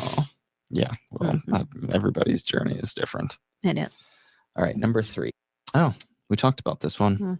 If you could only follow 3 social media accounts, what would they be and why? Literally, it would be some animal.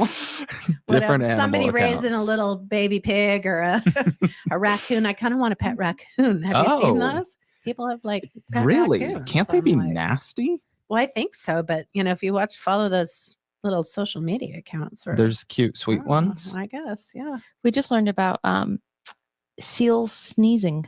Seals sneezing. Oh, from a previous guest. Yes. I didn't know that. And then it just popped up on my social media the other day because the phones are listening. Yeah. No. Have you seen the otters holding hands so that they don't drift apart? They're so cute. Oh, really? Right? Or oh, no. Yeah, they hold hands or they hook. I don't think I know that was why, but I have seen them hold hands. Oh, yeah. So they keep them together? Yeah, so that they don't drift apart at night. We don't deserve listen, animals. anything that is any little animal. Yeah. Love that. Yeah. That's it for you. Number 4 is, what is your favorite form of self-care? Didn't she just do it again or no? It would have to probably. I thought she took his question again. Got a massage last week. I mean, I try to be mindful of. It's important. I mean, I have to take care of myself in order to take care of the. Exactly. Yeah. I got 3 other people who live up here in my head. 3 people and a memory that I have to take very good care of. As the mom. Do you feel like you also don't have to answer this, but do you feel like when you're getting a massage or like when you're in a moment like that, do you actually feel like it's more helpful and you're able to relax, or do you feel like you start to go into your head? Yeah, I would say go into my head. Like I'm better off just out walking it off. Right. When it's too listening still. to nature, or I don't know. Because I even do that. It's like can't shut the mind off. You in can't moments shut like the that. mind off, right? Middle of the night is a tough one sometimes too. But Okay. Number 5. what would you say is the most misunderstood thing about you? Yeah, I honestly don't know. I asked my husband that. That's a great answer. I'm like, what? That's great. I mean, and you come across like that type of person, which is great because I'm you're just like, going to what tell you you see what is I what you think. get. That's Yeah. exactly what it is. I Yeah. mean, and you Yeah. know, it's funny because if somebody's like, could you give me an honest opinion on this? I'm like, do you really want Right. an honest opinion? Because otherwise don't ask me because I'm going to give you my honest Right. opinion. Yes. I mean, yes. you No, know, I love Yeah. that. Yeah. it just is what it is. I don't, you know, This is me. and that's kind of how we raised our kids too. I mean, we were just like, you know, honest communication, love is shown. Yeah. You know, it just, you can go a long ways, Yeah. you know.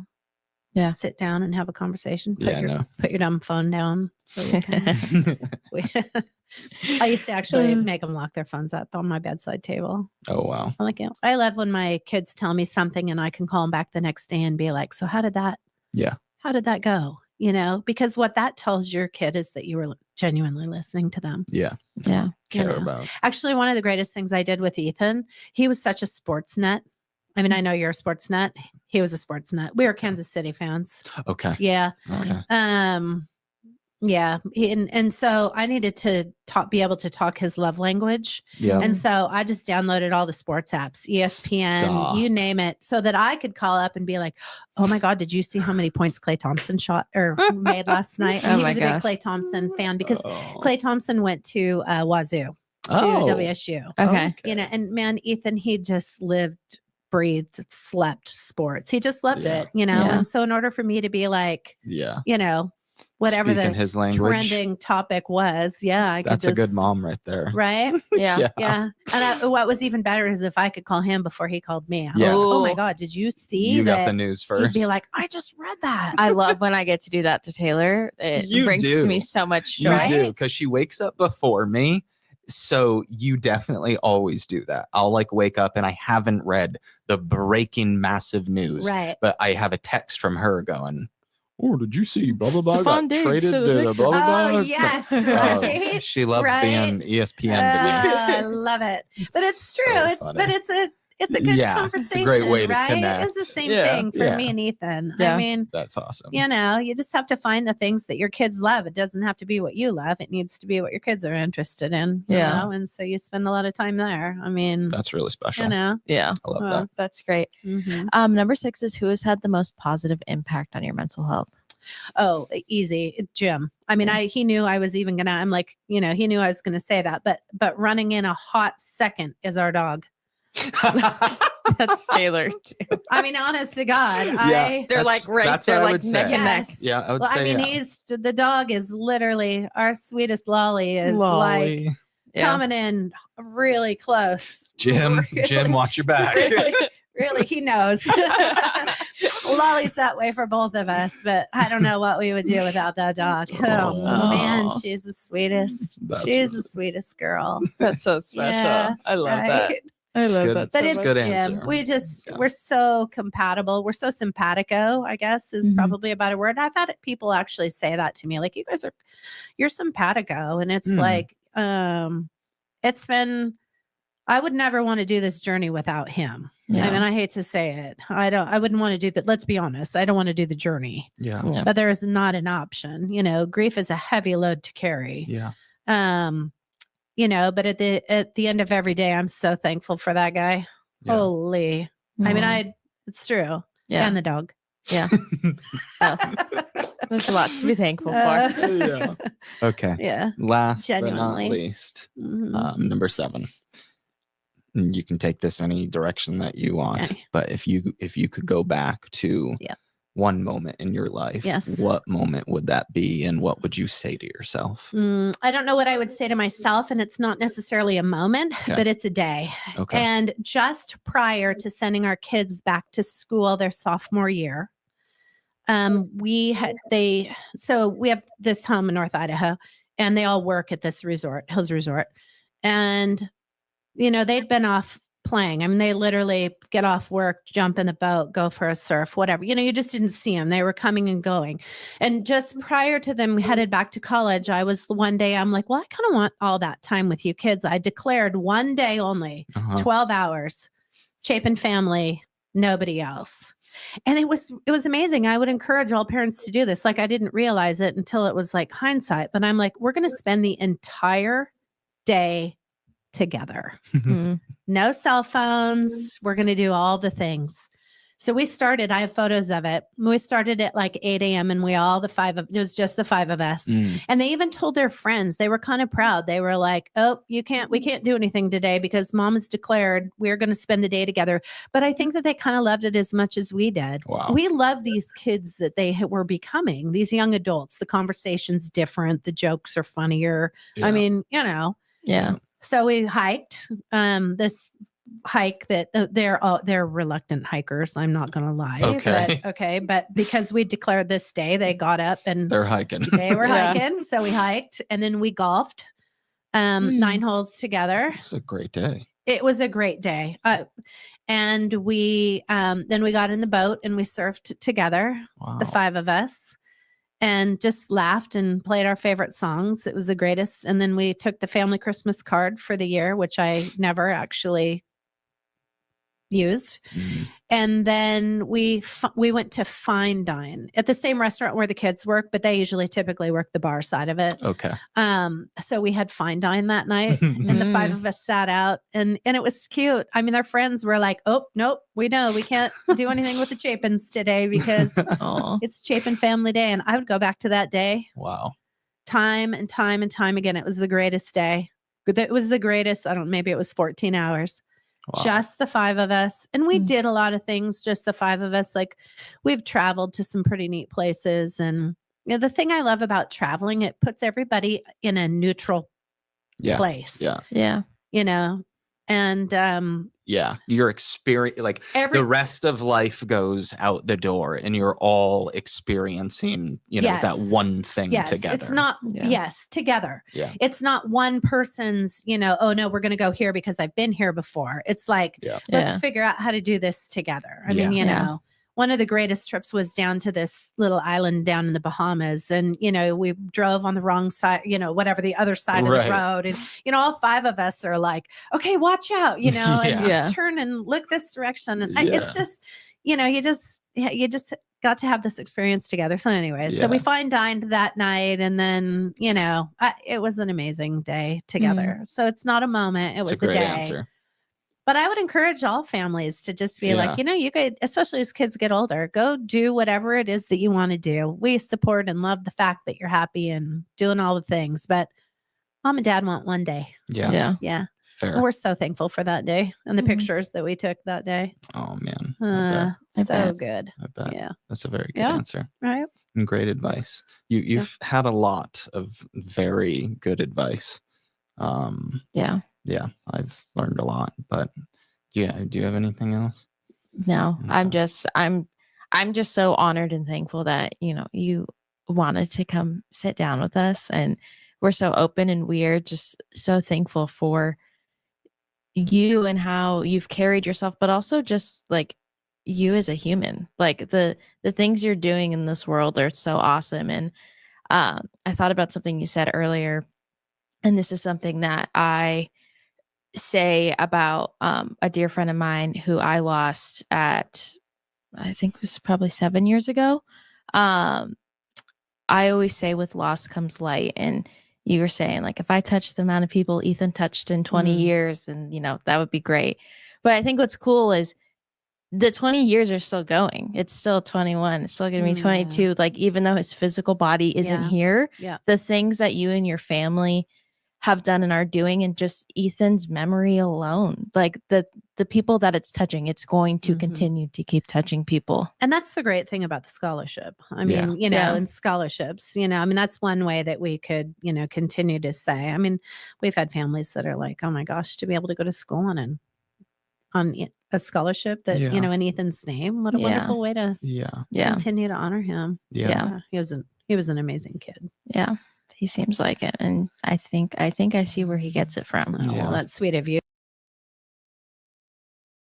There's like 2 seconds left on that video. So that was a pretty long interview that she did it was called The Squeeze. So it's Taylor and Taylor Law. I mean, they have the same name. So they're married. But there's one more interview that'll conclude like all of the interviews with Ethan Chapin's family. So if you guys missed the first episode that we did, the first part, it was day before yesterday, I believe. Yeah, day before yesterday. And so we will move on to the next. I don't know who we're going to do next. I don't know if we're going to do like Xana, Kaylee, or Maddie next, but we'll do one of those. It'll probably go like either Maddie or Xana and then Kaylee, because I know Kaylee's is going to be like a few lives, but we could do Kaylee's first. It doesn't matter, actually. I'm going to start it right here because this is when she starts doing the interview. And this is a brand new, not like a brand new interview. This one's from 3 weeks ago. So this one's the newest one that she's done. And she does change her mind about going to the trial in this one. So all the videos that we've watched, over the last 2 lives over this, they have been very adamant about them not wanting to go to trial. They don't want to go to the trial. They don't want anything to do, to do with the trial. So, yeah. So I'm going to go ahead and I'm going to play it, and then I'll be in the chat with you guys. Without him. To get through it all, Ethan's mom, Stacy, has been clinging to a thread of hope, his smile. Shiro Matsuzawa has her story. Moments ago, you were just showing me photos in your phone of Ethan. What was that like for you? It's both. It's kind of bittersweet. It's, there's so much, it's always nostalgic to go back and look at the pictures of him. And at the same time, it's always this just harsh reality that he's, honestly no longer with us. What do you miss most about him? Oh, hugging him in his blue Patagonia coat. I have said, I think it's one of the things I said from the very beginning. He had this blue Patagonia coat he always wore, and I loved to hug him in it. What was it like the last time you saw him? We were at Parents' Weekend. It was the best weekend ever. Jim and I have talked about that a million times. We drove out of Moscow that day, and we were like, we've done a good job here with these kids. Stacy Chapin spoke with us at her friend's house. We bring up the things we have to talk about. 2.5 years of public attention since the murders has left her protective of her family's privacy. It's been 1.5 years since her last major interview, and there are some topics that are still too sensitive to talk about. Like the night of the murders. I think a lot of people are wondering just how you and your family are doing, right? I guess, how are you doing day to day right now? I honestly would say overall, we are doing exceptionally well under the circumstances. It's tough. I mean, I would be lying if I did not tell you that there's moments still, probably maybe every day, every couple of days, where it kind of blindsides you. It takes you down a little bit, and, you just have to have a moment and, but then you have to pull on your whatever boots, I call my big girl pants, whatever. And I mean, you just have to move forward. You have to. You just mentioned Maisie and Hunter. I mean, you were telling me off camera, they're getting ready to graduate in May, and their futures, are starting. Kind of talk about how they're doing specifically and what's next for them. My gosh, they just amaze me, to be honest. I mean, let's be honest, triplets, they could have literally, they could have fallen off and we would be rescuing them, but they have just persevered. May 10th. Obviously, that's a big day for you. Yeah. But do you also prepare, I don't know if I'm prepared for it. See, you got me on that one. I don't know. It's going to be a tough day. It's a day, honestly, that Jim and I we just have to be parents that day. We have to be parents to Maisie and Hunter. Right. We have to. It's the most important thing. They have achieved this incredible goal. Yeah, there's a silent, tough day coming. Yeah. So we were talking off camera about the trial. I know in the past, you've said that you wouldn't attend, but now you're kind of reconsidering. Is that correct? We have been adamant about saying we would not attend. And it's funny, as we get closer to the trial, all I can explain it like this, I just feel this impending storm that's coming. And we're reconsidering is what I would say at this point. And as the hearings get closer and more information comes out, and it's just made us rethink. You have to think about the kids who, like in our case, Ethan, who can't be there, obviously. And then you have to think about, well, who's going to be there to represent him? And so we've had to have some really tough conversations about maybe we need to reconsider this. There are major logistical challenges. Last year, to get a bigger jury pool, the case was moved from North Idaho to Boise, 300 miles away or more for the victims' families. And the trial is expected to last 3 months. Then there are the emotions. Talk to me about Bryan Kohberger. When you hear his name, I can't even say his name. I don't. Is that something that you're also weighing into your consideration? I mean, you'll have to see him. Yep. Because the thought of that is tough, sitting in that room. Yep. How do you even prepare for something? I have no idea. I honestly don't know. How do you prepare for that? If anybody has an answer out there who watches this tonight, let me know, because I don't know. I honestly don't know. But trust that I have thought about it from every direction. How do you walk into a courtroom and sit, other than to go in and be desensitized to it, so that you kind of know exactly what you're up against, where he sits, what the judge looks like, what the courtroom looks like. I don't know. I have no idea, honestly. Are you concerned at all that the fate of what happens to him, though, lies in the hands of these potential jurors? No, I guess I just really honestly have to say that you just have to trust the system. I worry about a lot of things. Trust me. But that isn't one of them. We just genuinely have to trust the system. And we've said that from the beginning. We think the prosecutors have done a great job. Moscow Police Department, great job. If Kohberger were here right now, would you? No, I wouldn't even. I would not be in this room if Kohberger were here. Is there something you would like to say to him? Do you have a message? No. Nope. If he gets sentenced, a state of Idaho has impact statements, and maybe we'll all say something at that point. But I can't really answer that question. I don't know. I don't go there. Stacy says they haven't spoken much with the families of Madison Mogan or Kaylee Gonzalez, who they didn't really know before the crime, but they stay in touch with Xana Kernodle's family. Xana was Ethan's girlfriend. Stacy also stays busy, keeping her son's memory alive. The Chapins are working with best-selling author James Patterson, who asked if he could write about Ethan and what happened. And there's the foundation. Ethan may no longer be here, but you've done so much to share his smile with the world. Talk about that. It's pretty incredible. I mean, we had to figure out how best we were going to honor him.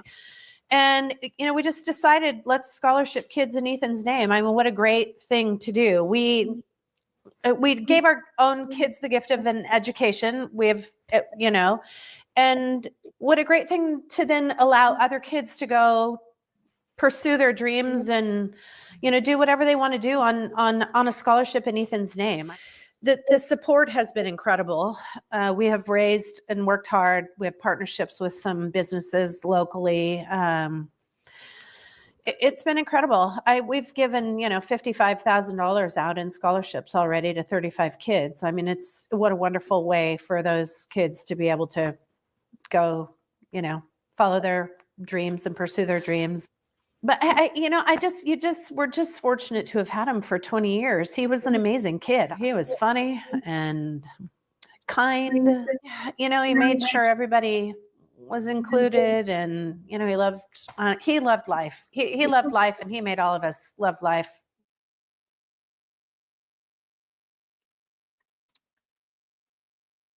Oops. Because I don't know. I just don't know what I just clicked on. Didn't mean to do that though. Okay, that was the end of the video. So we now know that they are going to go to the trial. Now, I don't know if they'll be there for every day of the trial. Like, I think some of the family members that they might sit out during autopsy pictures, crime scene photos, things of that nature. I don't know about Xana. Let me know if you guys know. But it seems like all of the kids were I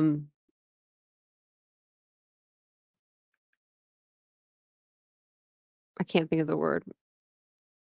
They were all cremated. So I don't it's kind of crazy they'd have 4 families with all cremations, you know what I mean?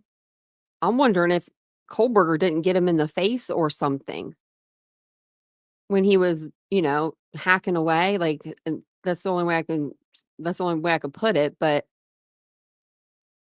because then you wouldn't do a casket normally, or you would if you did, you do a closed casket, but, mm, man.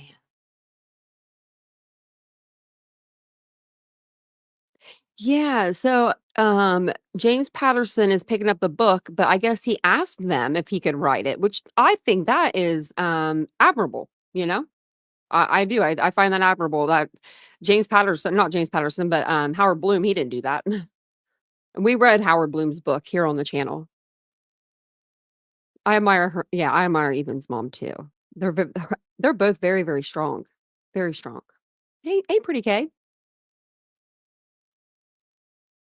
Tracking tornadoes in Texas? Oh, wow. Oh, wow. Do you guys wanna see something really funny before we jump off here? Look at this dog. Okay. Okay, so this do I was looking up stuff on Bryan Kohberger, and this is what I found. This has nothing to do with Bryan Kohberger. But look at this dog. It says developing. Winston is his name. Winston, a dog named the greatest athlete alive, is going viral after this clip of his cartoonish speed was posted. You y'all ready to check out this dog? Like, watch this dog run. Now, I would never want Winston to get away from me. Like if I'm walking Winston and Winston got off his leash, Winston would be gone because you're going to see here in a minute. Old Winston go. Look at this. Look at that dog.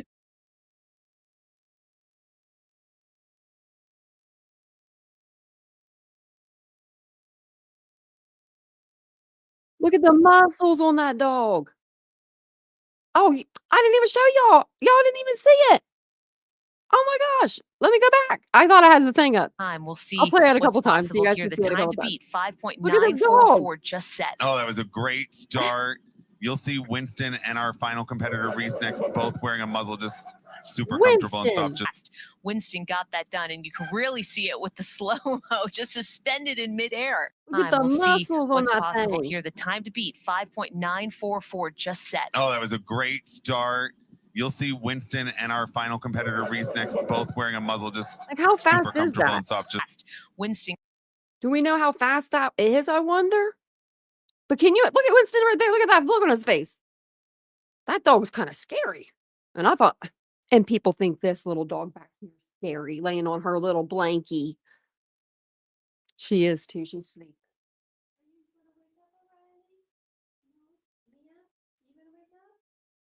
Okay, dokie. They're sleeping, they said. The dogs, my dogs are. But you can see the gray one back there. She's not hiding. The other one is hiding on the floor.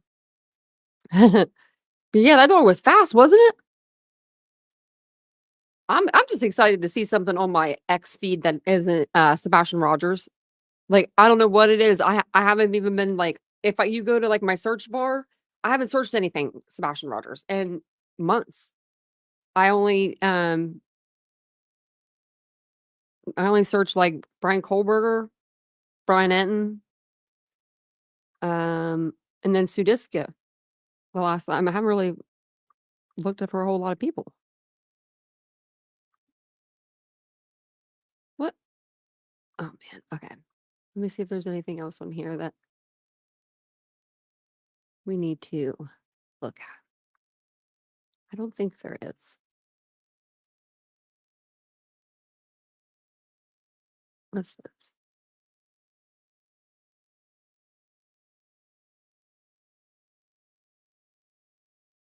I don't know. That's nothing.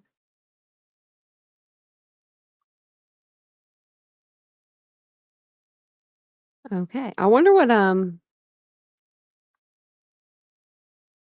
a lot of people think about Bryan's innocence now. I wonder if people think like if they once thought he was innocent, if anybody has changed their mind, with all the new evidence that's come out. Just wondering, just wondering. I wasn't wearing a muzzle. Oh my gosh, Squeaky. There was this one. Oh, I was watching this show. It was I can't remember the name of it, but it's on like I don't even know what channel it's on. I want to say like A&E, but that's not it. But it was like cops. It was like these cops and they were in what town? Okay. Trenton, New Jersey, where a car gets stolen like every 8 seconds in Trenton, New Jersey. My parents used to tell me never go there, never a day in your life. They said we never want to see you in that town. But what was I going to say about that now? Oh, they had this guy they were trying to pull over one time, and they will like pivot the cars in so you can't like get out, like they block you in or whatever. This guy. I don't know how he did it, but he cleared like a 12-foot fence. Like he just scaled it. Like he was running and then he like scaled the fence and then he ran off and the cops never did catch him. They were just like, what are we going to do about that? The one cop was trying to get on a car and jump over the fence. He couldn't even do that. It was bad. But this guy just scaled it. Oh, Tony, maybe. Yeah, I don't know about Ethan either. A pole vaulter, yeah, he could have been. He didn't even need the pole. He was like, I'm out of here. I'll never forget that episode. I watched that probably 15 years ago. And I still think about that guy. Like every once in a while, like, man, he ran fast. He could run so fast. My eye is bothering me. Sorry. And I'm like messing with it. But I hope everyone has a great Easter tomorrow. Does everybody have plans or should we do a live tomorrow? We probably will do a live, but I would say that, people are usually done with their Easter stuff, before 9:15. And if you guys are tired and you guys go to bed tomorrow night, I totally understand, it is the day for, for the good Lord, not for Tanya. But if you want to come hang out, I'll be here. I'll be here to hang out. And then this week we're going to be doing a lot of stuff on the channel. So just if you see like things changing a little bit, it won't be a lot of stuff. Don't get nervous. Nothing like major, but like just like little like graphics and stuff will be adding to the channel and stuff. So yeah, it'll be a good week. Oh, you're both sick? Oh no. Yeah, I'm not doing much. We're not doing anything. Like we'll probably eat like something here, but yeah, I don't know. We usually go to my brother's, but the last few years it's just been like a hit or miss, so I don't know. I let him stay out of it. I just let him get out of it if he wants to, because I guess I could invite all them here, right? I mean, I could do that. I need to do that this summer. I need to invite the whole family here because they always do the cooking and stuff, and I can cook, kind of. I could kind of cook, so. But thank you guys for being here. I appreciate it so much. Don't forget to hit the like button on the way out. Don't forget to hit the subscribe button on the way out. If you are new to the channel and you didn't catch my name in the beginning of the live, I'm Tanya or TitaniumBuilt. You can call me either or. I don't prefer one over the other. I will be back on tomorrow night at 9:15 p.m. Eastern Standard Time to do our live. And maybe if nothing's really going on tomorrow during the day, I'll stop in and say hey to you guys and see what you guys are up to. But thank you guys so much. I will see you guys all later. Have a wonderful night and have a wonderful Easter. Bye, guys.